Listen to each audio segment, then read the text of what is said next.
Un saludo cordial a todos aquellos que nos acompañan en esta serie de estudios. Estamos en el tema del seminario SIM 4, Seminario de Inspiración Ministerial. Y esta vez vamos al capítulo 11 del Evangelio de Juan. El capítulo 11, una historia fascinante que queremos considerar en esta oportunidad. Un famoso autor dijo que solo vale la pena ser cristiano si serlo significa una intensa amistad con Jesús.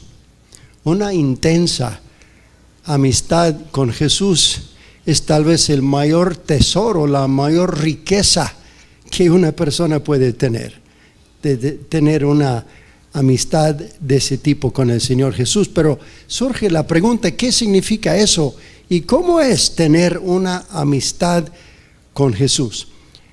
Podemos aprender lecciones importantes sobre este tema en base a una amistad que Cristo tuvo con una familia muy allegada a Él.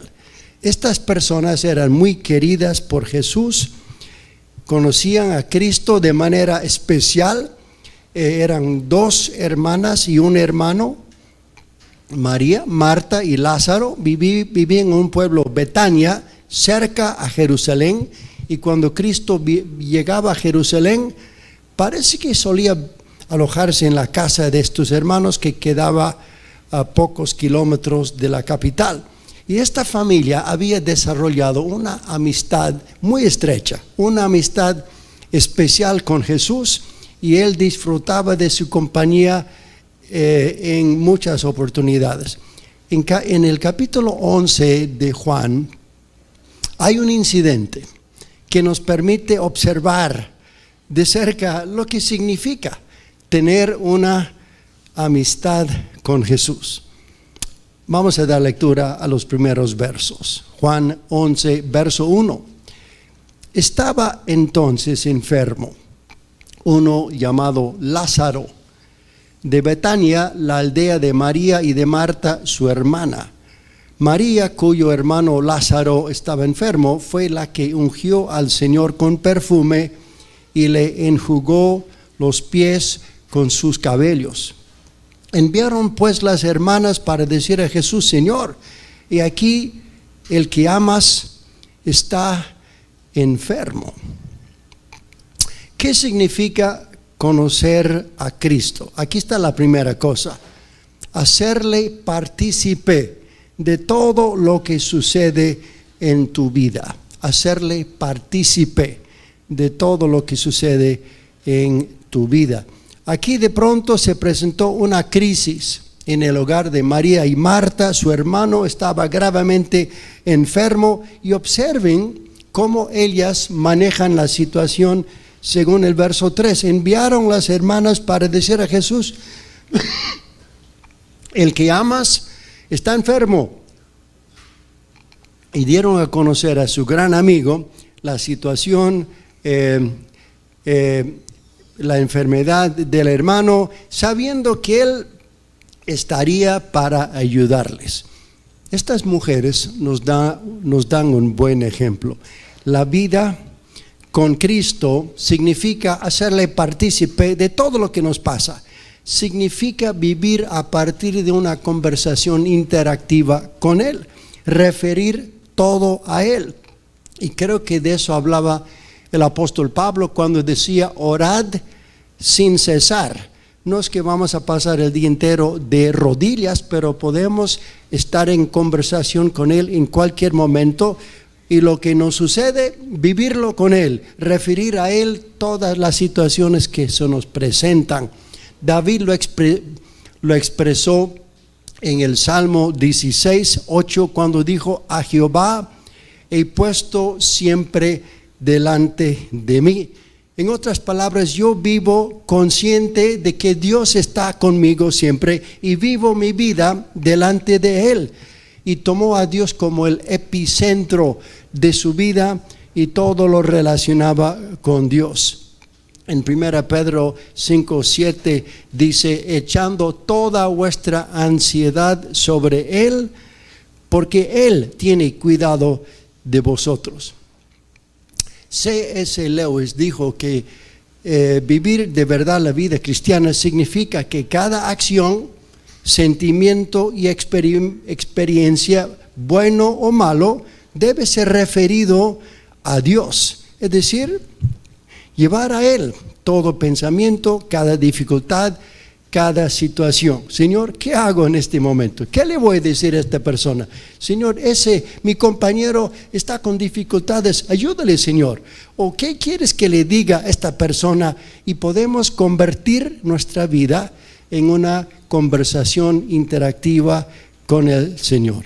Una vez le preguntaron a un varón de Dios, ¿cuál fue el secreto de su vida espiritual? Y su respuesta fue sencilla y significativa. Él dijo, durante todos estos años, yo he tenido acceso al trono de la gracia. Recuerdo algunos años atrás visitar la ciudad de Vancouver. Estábamos yendo para visitar una tía de mi esposa. Yo pensaba conocer la calle donde vivía, pero habían hecho algunos cambios en la zona y dábamos vueltas y íbamos por todas partes y no dábamos con la casa. Y ya se nos pasaba la hora, se nos hacía tarde y por fin paré el coche y dije, Señor, ayúdanos, estamos perdidos, ayúdanos a encontrar esa casa. Volví a arrancar, di la vuelta y justo encontramos la calle donde vivía la tía y dije a mi esposo, ¿por qué no éramos más antes? Hubiéramos ahorrado mucho tiempo.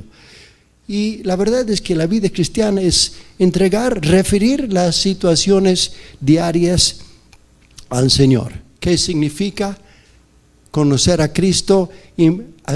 Significa involucrarle, hacerle partícipe de todo lo que nos sucede.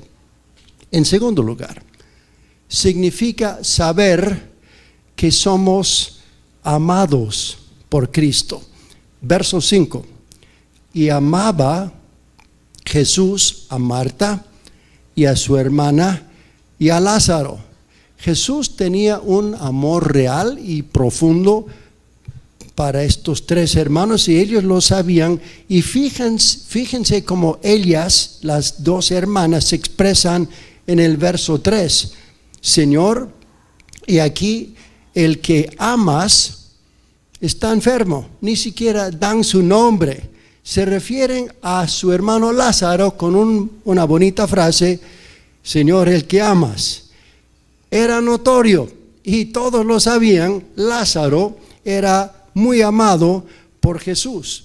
Y la palabra amor en el verso 3 es el término griego phileo, significa aquel por quien tienes mucho afecto. Pero no solamente amor phileo, pero más adelante usan la palabra ágape, que es una palabra que significa un amor muy dedicado, un amor de compromiso. Y si había una cosa que estas mujeres entendían, es que Cristo les amaba. Tenía mucho amor por ellas, por ellos, un amor fuerte, inconmovible, verdadero. Conocer a Cristo significa darnos cuenta que somos objetos de un amor muy grande.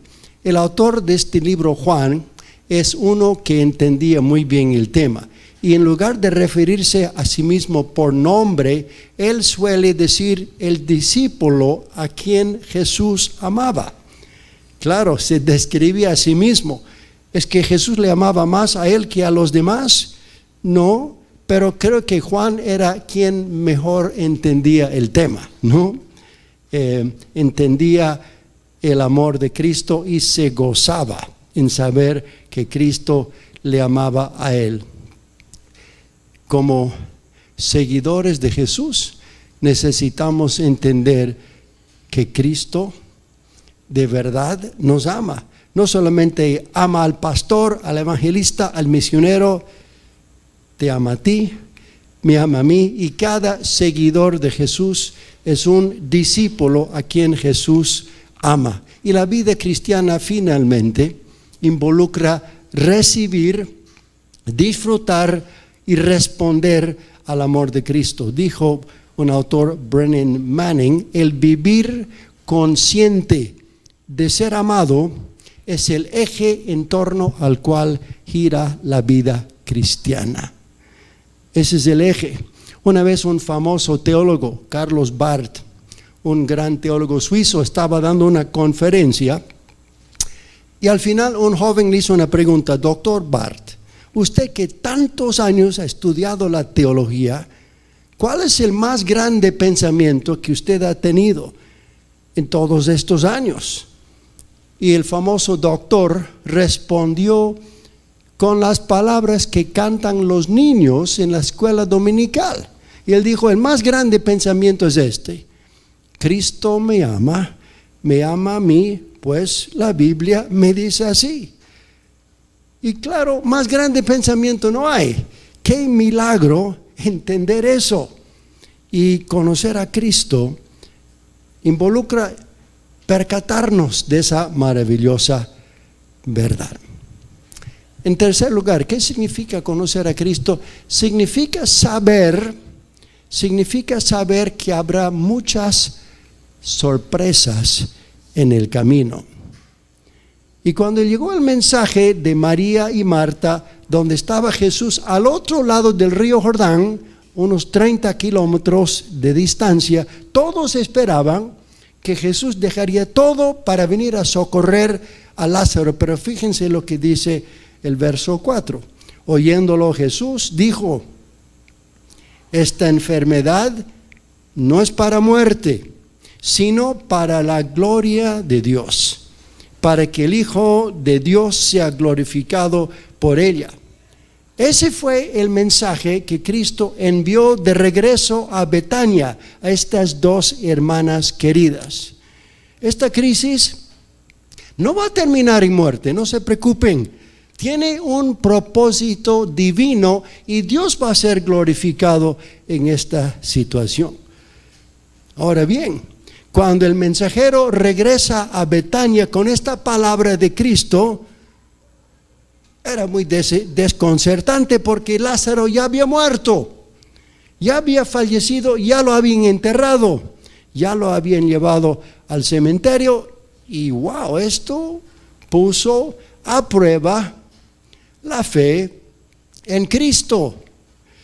¿Cómo es que Cristo dice que esto es para que Dios sea glorificado y esto no es para muerte? Y ya nuestro hermano ya ha muerto. Hermano, ¿te das cuenta que Cristo no siempre responde a nuestras súplicas de la manera como esperábamos? Verso 6. Cuando oyó pues que estaba enfermo, se quedó 2 días más en el lugar donde estaba. Y aquí la cosa se pone más confusa todavía. Se trata de una situación de vida y muerte. Cada segundo que pasa es crítico. Lázaro necesitaba ayuda de inmediato.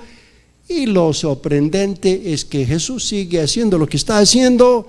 Deja pasar 2 días enteros hasta que por fin dice en el verso 7: muy bien, vamos para Betania. ¿Se han dado cuenta que los caminos de Dios no son nuestros caminos?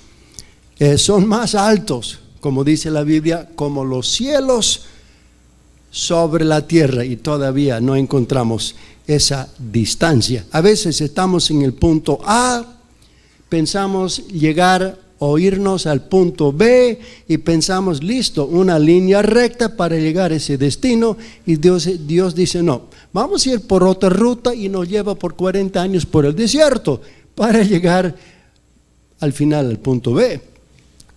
Muchas veces Dios tiene otro plan, ¿no? El viaje del pueblo de Israel de Egipto a la tierra prometida era un viaje de 11 días, una caminata de 11 días. 11 días se convirtieron en 40 años. Bueno, a veces los caminos de Dios no son los nuestros.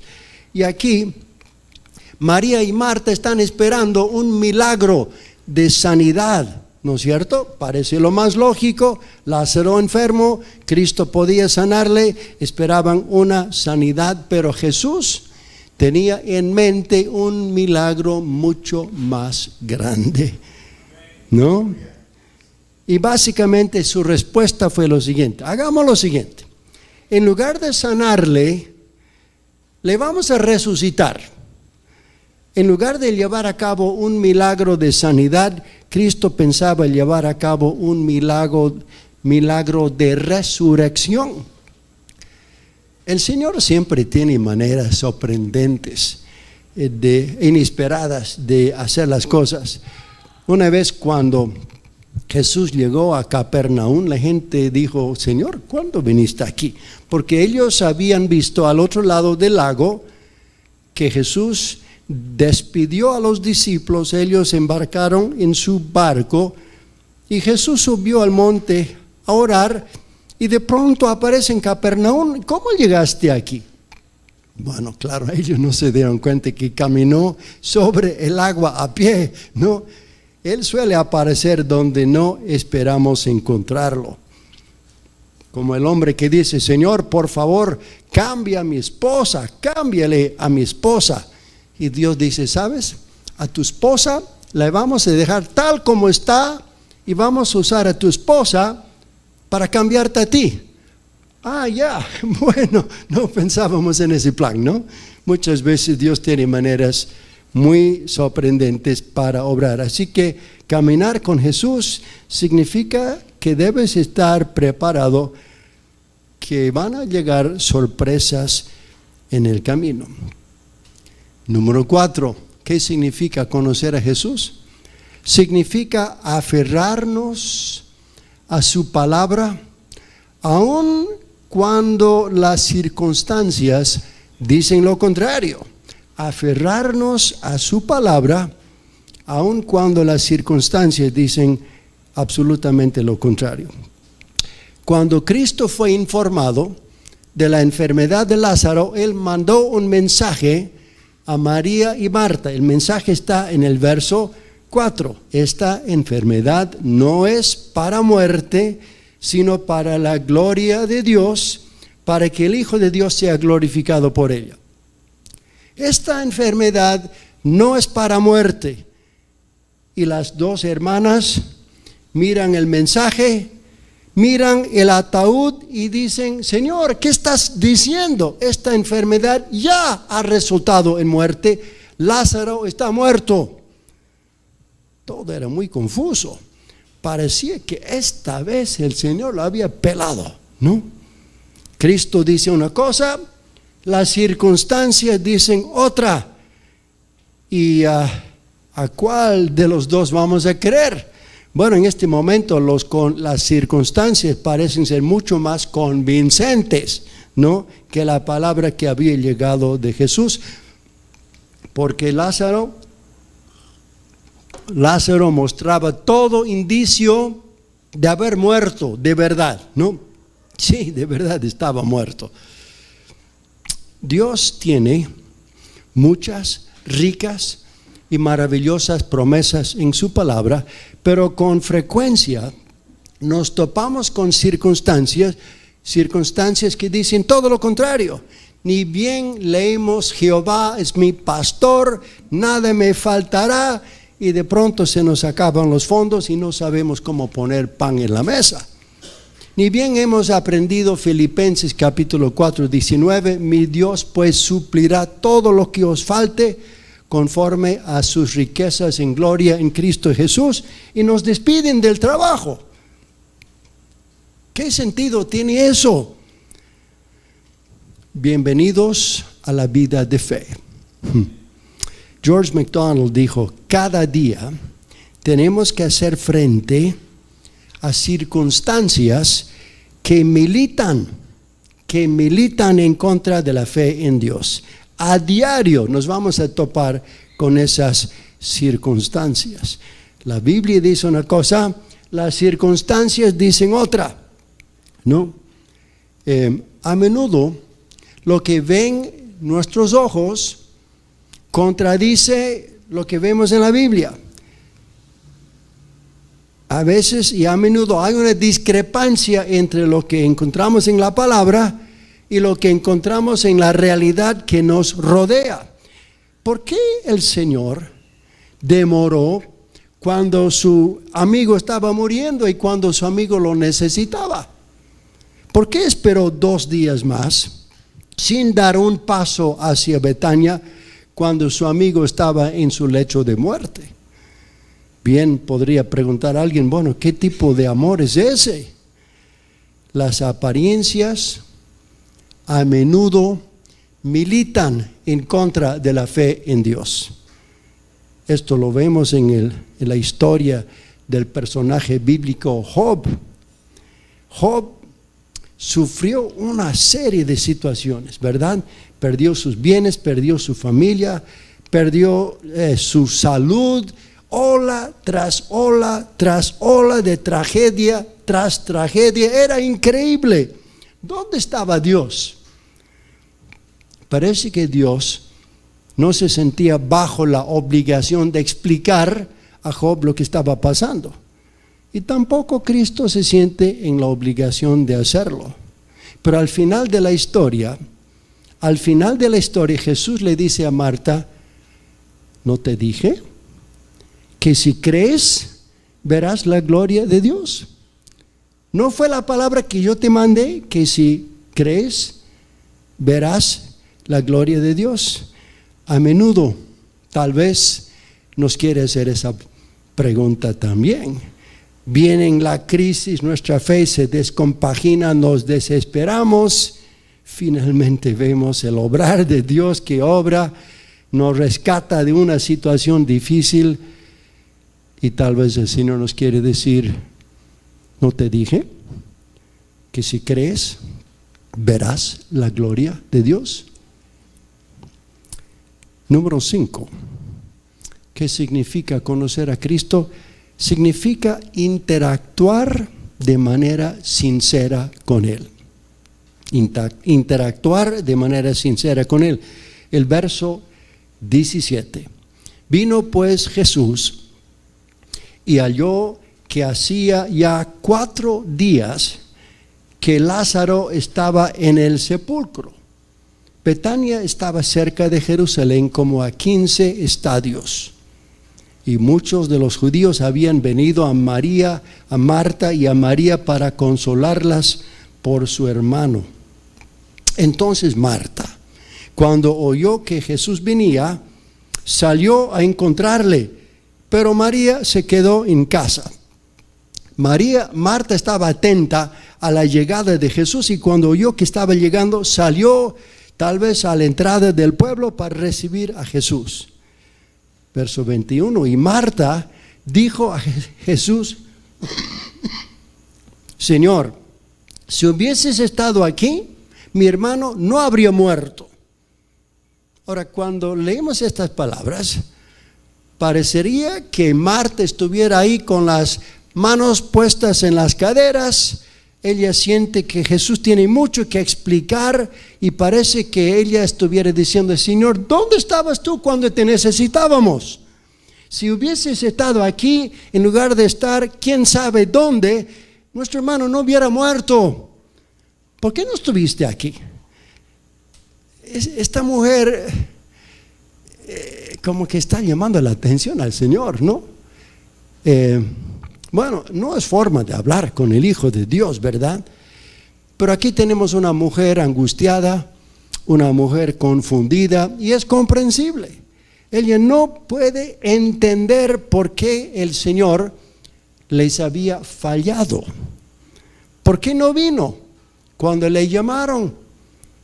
No podía entender la razón de la demora. Está pidiendo una explicación. Es inconcebible que Cristo no viniera cuando se le llamó. Y su manera de hablar con Cristo no parece ser muy reverente, ¿no? Pero hermanos, hay una gran lección aquí. Cuando la angustia invade nuestra vida, cuando las cosas salen fuera de control, cuando nuestros corazones se llenan de emociones encontradas, Marta nos da un buen ejemplo. hizo lo que hicieron muchos salmistas en la Biblia cuando ellos hablan de derramar su corazón delante del Señor. Derramar el corazón significa vaciar todo lo que está ahí. Decir lo que realmente sentimos por dentro. Y aquí Marta abre su corazón y con mucha honestidad, con dolor, expresa su confusión. Y hermanos, hay momentos en la vida cuando necesitamos hacer eso. Dios no está tan interesado en que seamos muy religiosos con Él. Él desea que seamos reales, honestos, sinceros con Él. Y los salmos nos dan muchos ejemplos de salmistas vertiendo sus quejas y sus angustias delante de Dios, y a menudo lo hacen de manera poco reverente. Por ejemplo, algunos ejemplos que encontramos en el libro de los Salmos. Salmo 6. El Salmo 6, el verso 3. Mi alma también está muy turbada, y tú, Jehová, ¿hasta cuándo? Bueno, le está preguntando a Dios: Señor, ¿qué pasa? ¿Por qué no me respondes? Capítulo 10, verso 1.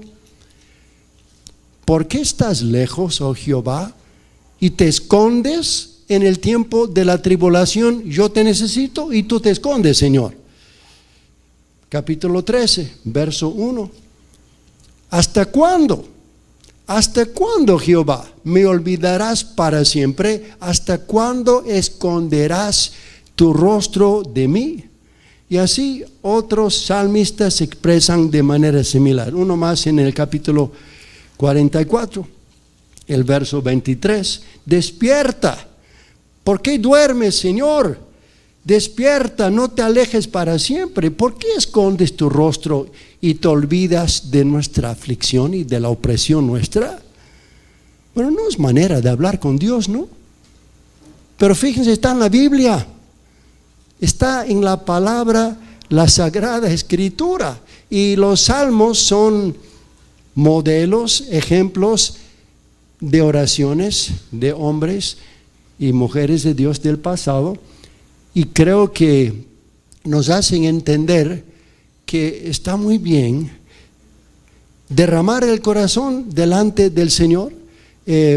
Estos pasajes están en la Biblia, ¿no? Y tenemos a hombres muy honestos diciendo: Señor, ¿qué pasa? ¿Por qué no me ayudas? ¿Por qué no haces algo? ¿No ves lo que me están haciendo? ¿Hasta cuándo vas a guardar silencio y no harás nada? Uno de los salmistas dijo: Señor, esto es una locura. A estos tipos malvados todo les va bien y yo trato de honrarte y todo me sale mal. ¿Cómo es eso, Señor? Y se pone a protestar, ¿no? Así que en los salmos vemos a personas clamando, cuestionando, llorando, alabando, pero son muy reales, muy humanos, y están compartiendo con Dios lo que sienten, ¿no? Y son muy reales en sus tratos con Dios. Y creo que nos da un ejemplo de lo que significa conocer a Dios. Dios no está tan interesado en que nos portemos bien piadosos con Él. Creo que está más interesado en que seamos honestos con Él. ¿Por qué está en la Biblia esto? Porque creo que Dios nos está mostrando lo que significa caminar con Dios, lo que significa conocerle a Él. Una vez un siervo del Señor se topó con una serie de problemas. Su fe se le descompaginó, abandonó la iglesia, dejó su familia y fue a trabajar con una empresa en el campo. Bueno, un día de mucho frío, estaba en su pequeño cuarto con una estufa, temblando por el frío, y de pronto la estufa se le quemó, ¿no? Y eso ya fue el colmo. Se cayó de rodillas, dijo: Cristo, sal de mi vida, no quiero saber más de ser creyente, se acabó. Y en ese momento oscuro escuchó a Cristo decir: yo sé, está bien, estoy aquí contigo. Y cuando el hombre escuchó a Cristo llorando junto a él, le tocó, le quebrantó. Se levantó, regresó a casa, fue restaurado con su familia, con su Dios y al ministerio. Y Dios le comenzó a orar, a usar de manera poderosa. Pero fíjense en qué momento tuvo el encuentro con Dios. Cuando fue sumamente irreverente con el Señor. Dios puede soportar eso. Dios ve el dolor que tenemos por dentro. Y si solamente sacamos oraciones enlatadas, Dios está diciendo, ¿cuándo me vas a decir lo que realmente tienes por dentro? Es interesante que cuando los salmistas derraman su corazón, a menudo cuando llegamos al final del salmo están alabando al Señor nuevamente, porque en el camino como que encontraron a Dios de nuevo, ¿no? Y su fe fue renovada. Así que Dios no se ofende cuando derramamos nuestro corazón delante de Él.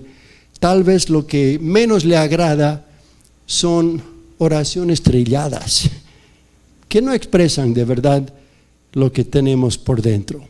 Y aquí en esta historia tenemos a una mujer muy honesta con Cristo, y el Señor con mucha ternura ministra a esta mujer, le da palabras de aliento y esperanza. Y luego viene María y ella tiene la misma palabra que decir al Señor. Fíjense, capítulo 11 de Juan, el verso 32. María, cuando llegó al lugar donde estaba Jesús, al verle, se postró a sus pies diciendo, Señor, si hubieses estado aquí, no habría muerto mi hermano. Estas mujeres no pueden entender por qué Cristo no vino a tiempo para ayudarles. Verso 33. Jesús entonces, al verla llorando, y a los judíos que la acompañaban también llorando, se estremeció en espíritu y se conmovió y dijo, ¿dónde le pusisteis? Le dijeron, Señor, ven y ve. Y ahora llegamos al verso más corto de la Biblia, pero con dos palabras este verso manda un mensaje profundo y grandioso. Jesús lloró. Jesús lloró. Un momento, este no es el Cristo que en unos momentos va a resucitar a Lázaro. ¿Acaso en unos minutos no va a poner fin al llanto y a la tristeza de este momento?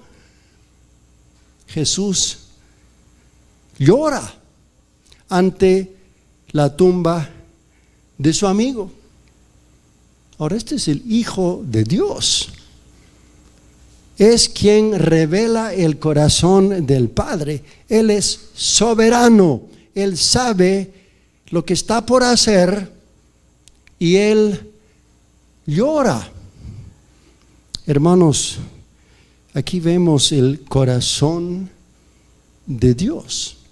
Un Dios que siente nuestros dolores, que toma en cuenta cada una de nuestras lágrimas, dice el salmista en el Salmo 56:8, que en Isaías leemos, en toda angustia de ellos, Él fue angustiado. Ahora, no dijo Cristo a María y Marta que este suceso era un llamado al arrepentimiento, no dijo que era un castigo de Dios, ni siquiera dio una explicación teológica de lo que estaba pasando. Lo que hizo fue llorar. Una pregunta. A veces pasan cosas tremendas como una pandemia que hace poco hizo sufrir al mundo. Aquí viene una pregunta. ¿Dios manda plagas para hacer llorar a la gente, o es que Dios llora ante las plagas que hace sufrir a la gente? Interesante pregunta, ¿no? Estas lágrimas de Jesús dan mucho que pensar acerca de la actitud de Dios respecto al sufrimiento humano. Las lágrimas de Dios, lágrimas que revelan el corazón de Dios, lágrimas que nos enseñan la compasión de Dios. Qué tremendo ver a Dios no como quien manda el mal, sino como quien llora ante el mal. La gente es muy propensa a pensar que Dios es quien manda plagas, ¿no?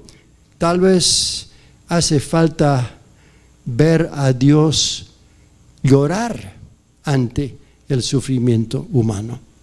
Creo que si vamos a entender el sufrimiento en el mundo, tenemos que echar una larga mirada a este suceso y tenemos que contemplar de cerca las lágrimas del Hijo de Dios. Un conocido autor, Philip Yancey, dijo lo siguiente: no puedo aprender de Jesús por qué cosas malas suceden, por qué una avalancha o inundación destruye un pueblo y no al pueblo vecino, por qué la leucemia azota a un niño y no al otro. Pero puedo aprender cómo se siente Dios frente a tales tragedias. Simplemente miro a Jesús y cómo Él responde a las hermanas de su buen amigo Lázaro, o a la viuda que acaba de perder a su hijo, o a la víctima de la lepra que vive excluido del pueblo. Jesús le da un rostro a Dios, y ese rostro está lleno de lágrimas. Hay una sexta verdad que podemos ver en esta historia. Conocer a Cristo también significa saber que no es el mal y el sufrimiento, sino Cristo quien tendrá la última palabra. No es el mal y no es el sufrimiento, sino es Cristo quien tendrá la última palabra. Fíjense lo que pasa aquí. El verso 38. Jesús, profundamente conmovido, otra vez vino al sepulcro. Era una cueva, tenía una piedra puesta encima. Ahora está frente a la tumba de su amigo Lázaro. Y de pronto Él da una orden extraña. Jesús dijo: quitar la piedra. Marta, la hermana del que había muerto, le dijo: Señor, hiede ya, porque es de 4 días. Y Marta cree que abrir la tumba no es buena idea. Jesús le dijo: ¿no te he dicho que si crees verás la gloria de Dios? Marta, esa palabra que yo te envié, esa palabra que a ti te parecía absurda, esa palabra la voy a cumplir. Marta, ahora vas a ver la gloria de Dios tal como yo te dije. Verso 41, entonces quitaron la piedra de donde había sido puesto el muerto, y Jesús, alzando los ojos a lo alto, dijo: Padre, gracias por haberme oído. Gracias, Padre, por haberme oído. Y aquí el Señor está por llevar a cabo su más grande milagro. Y mirando al cielo se pone a orar y dice: yo sabía que siempre me oyes, pero lo dije por causa de la multitud que está alrededor, para que crean que tú me has enviado. La multitud a su alrededor le ven a Jesús orar, le escuchan orar y no se imaginan lo que Él está por hacer. Están por ver que el poder de Cristo es mayor que cualquier problema, mayor que cualquier situación, incluso es mayor que la misma muerte. Verso 43, y habiendo dicho esto, clamó a gran voz. Todos podían escucharlo: Lázaro, ven fuera. Ahora, Jesús gritó fuerte, probablemente para que todos los escépticos, incrédulos presentes lo escucharan. Y Cristo llamó al difunto por su nombre. Y menos mal, si no hubiera dado su nombre, hubiera resucitado todo el cementerio. Y ese no fue el plan ese día. Un día todos los que están en el sepulcro oirán su voz, pero este día fue su propósito resucitar a uno solo. Verso 44.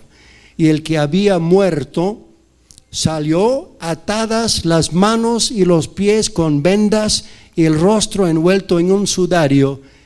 Jesús dijo: desatarle y dejarle ir. ¿Pueden imaginar el impacto que causó ver a un muerto salir caminando de su tumba? El shock habrá sido tremendo. Seguro había gritos de susto. No sé si algunos se desmayaron, ¿no? Nunca nadie había visto algo así. ¡Qué espectáculo tremendo! Dice a continuación, entonces, muchos de los judíos que habían venido para acompañar a María vieron lo que hizo Jesús y creyeron en él.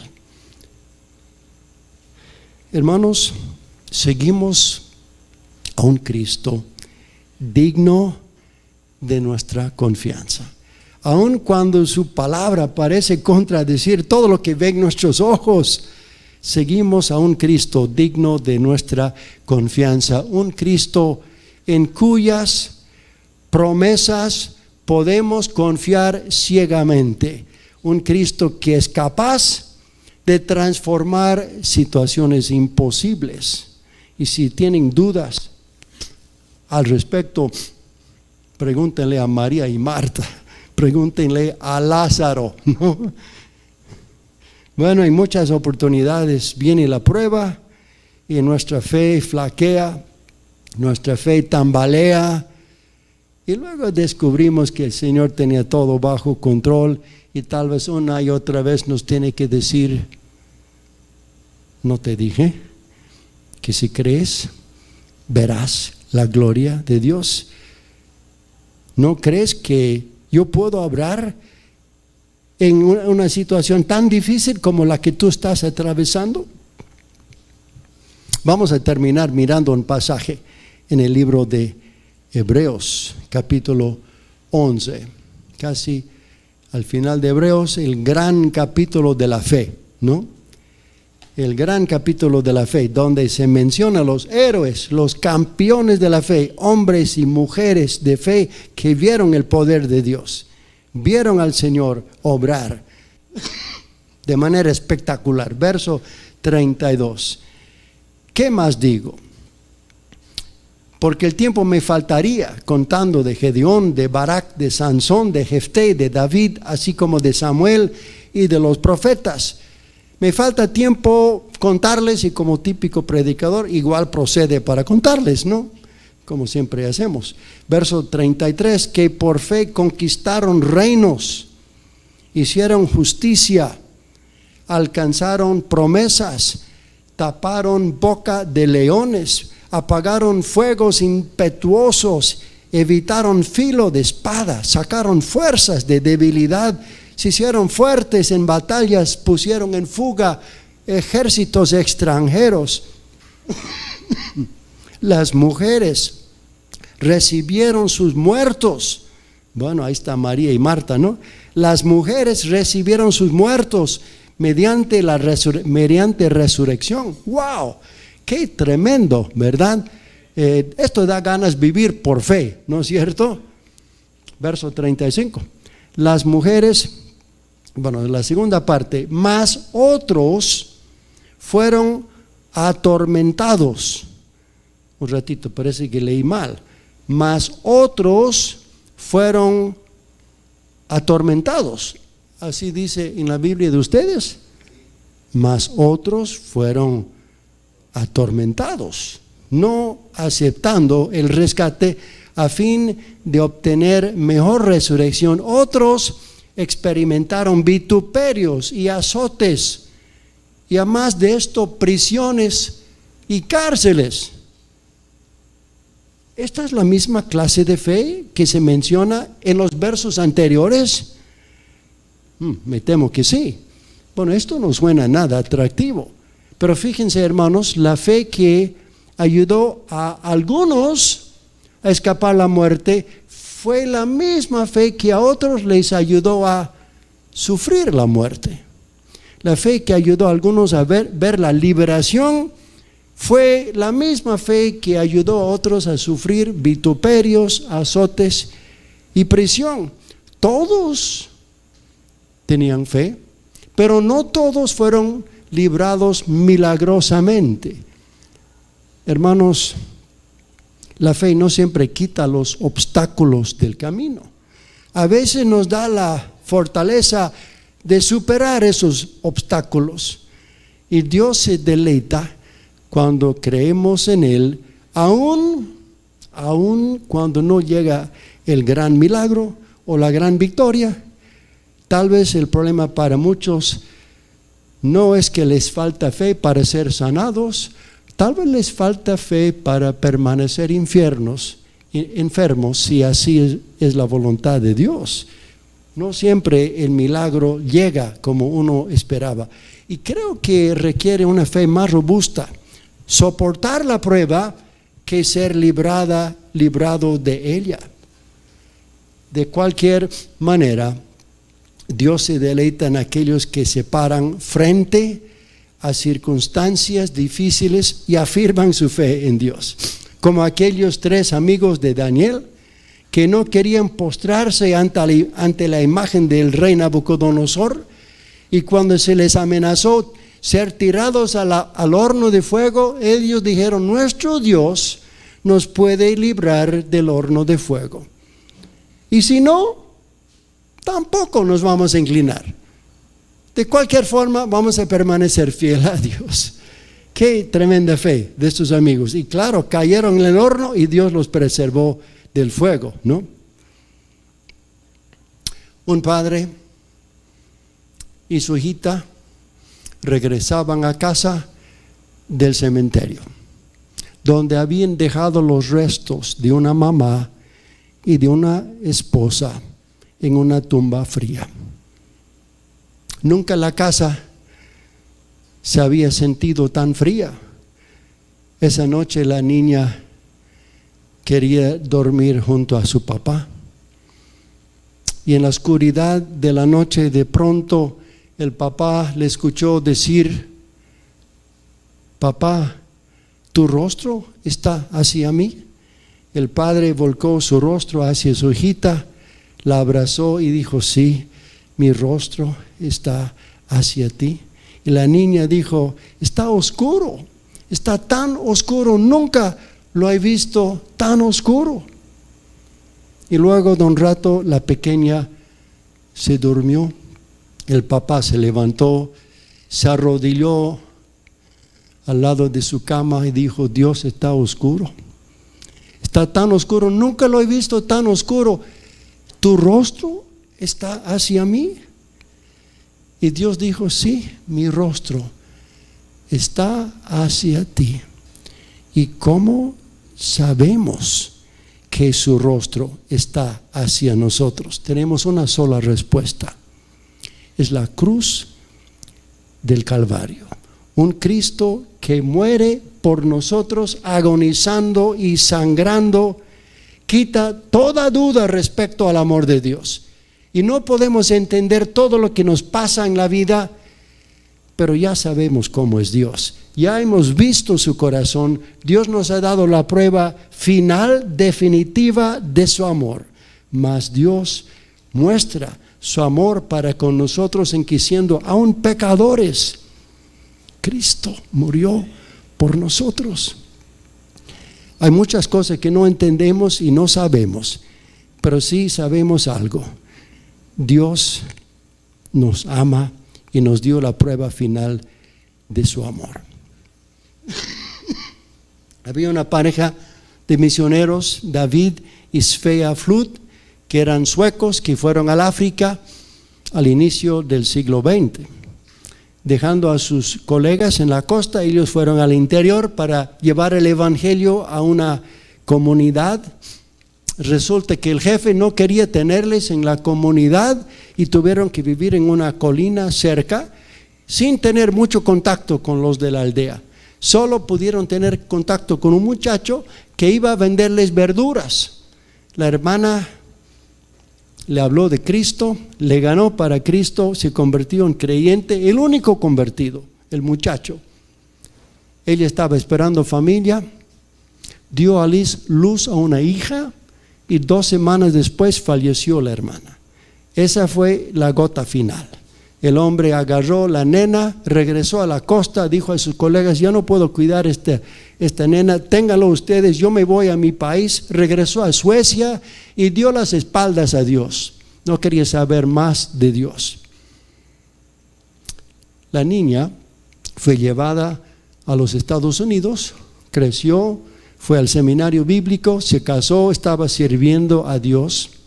Cuando llegó a sus manos una revista que contó de un trabajo de misioneros suecos en África que habían evangelizado a un niño. Ese niño creció, llegó a ser profesor, puso una escuela cristiana y había como 1,000 cristianos en esa zona. Se dio cuenta que era la historia de sus padres.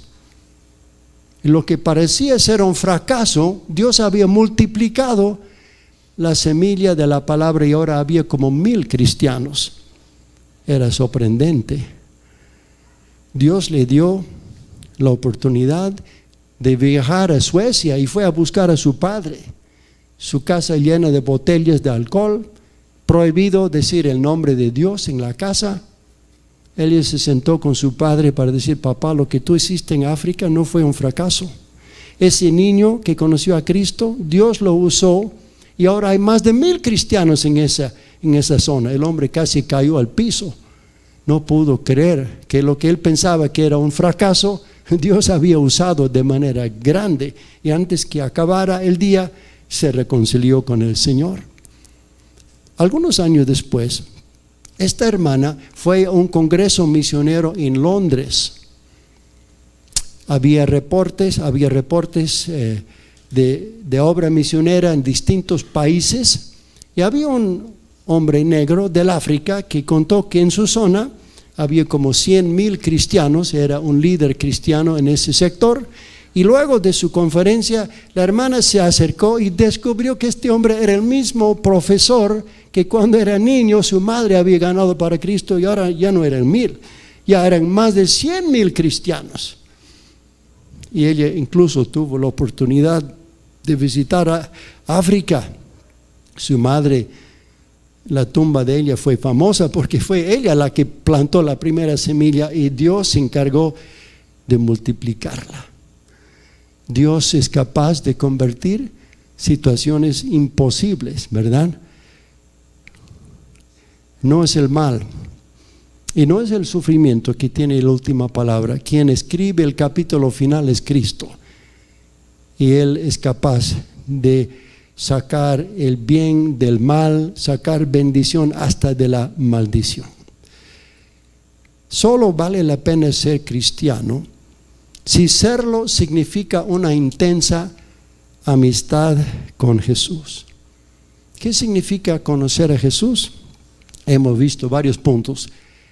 En resumen, significa hacerle partícipe de todo lo que sucede en nuestra vida. Significa saber que somos amados por Él. Significa saber que habrá muchas sorpresas en el camino. Significa interactuar con Él de manera sincera. Significa saber que el mal, que no es el mal y no es el sufrimiento, sino Cristo quien tendrá la última palabra. Dios se deleita cuando nos topamos con circunstancias imposibles y digamos: Señor, yo no tengo idea de cómo tú vas a resolver esto, pero te alabo que tú eres Señor de mi vida, confío en tu palabra y aquí estoy con mucha expectativa para ver lo que tú vas a hacer en esta situación. Dios se goza responder a esa clase de fe, y tal vez te pedirá hacer algo inesperado como remover la piedra de alguna tumba, o tal vez te responderá de manera asombrosa. No debes tener dudas sobre eso. Pregúntenle a Lázaro y a María y a Marta. Tal vez su palabra para esta familia es la que tiene para nosotros. No te he dicho que si crees verás la gloria de Dios. Tenemos un Cristo digno de nuestra confianza. Tenemos un Cristo cuyas promesas son fieles, y en Él sí podemos confiar. Que Dios bendiga su palabra, queridos hermanos. Amén.